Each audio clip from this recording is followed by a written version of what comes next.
In 1957, Jack Kerouac moved into the small bungalow on 1418 Clouser Avenue in the College Park section of Orlando, Florida. There, Jack composed the final edits of his most famous novel, On the Road. And later, it is where he would write his sequel, The Dharma Bums. I'm Frank Messina here in Greenwich Village at the Cornelia Street Cafe. We're celebrating the first annual Kerouac Project benefit with David Amram, Jack's original musical collaborator, and Summer Rodman, the co-founder of the Kerouac Project, Monica Wendell, a recent resident of the Kerouac Project, actors John Ventimiglia and Michael Shannon, and the lovely Joyce Johnson, who was a very special friend to Kerouac. After Jack died in 1969, the house passed through several owners, and in 1997, its literary history was nearly lost forever. The house was slated to be bulldozed by a developer, until an article written by an investigative reporter, Bob Keeling, caught the attention of some generous donors who chipped in to save the home. Their vision turned the little-known sanctity of Jack's creativity into the Jack Kerouac Writers in Residence Project, a home where so far over 50 writers have been given the gift of time to work on their writing, and in some cases, realize their dreams. Today, the Kerouac Project fully operates on donations from the public.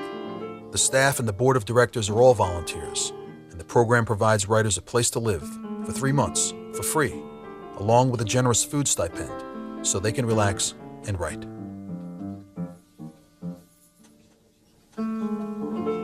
When I first visited the Kerouac House in 2008, I immediately understood how a residency program could transform the lives of writers by offering them much-needed support and a place to work.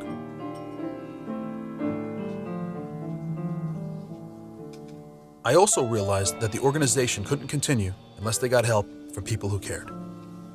I called the guy mentioned in the article and I said, I know this is crazy, but I just read about it and I'll put up the money to save the house. This is a living tribute to a writer whose work makes everybody feel alive. They also are concerned with bringing literacy to young people in Central Florida in the schools. It's a terrific thing, an honor to be part of. What could history demand of Jack? What would a generation expect of its avatar? I remember wishing Allen Ginsberg was around to make sense of all this instead of being in Paris. Jack kept shaking his head. He didn't look happy exactly, but strangely puzzled, as if he couldn't figure out why he wasn't happier than he was.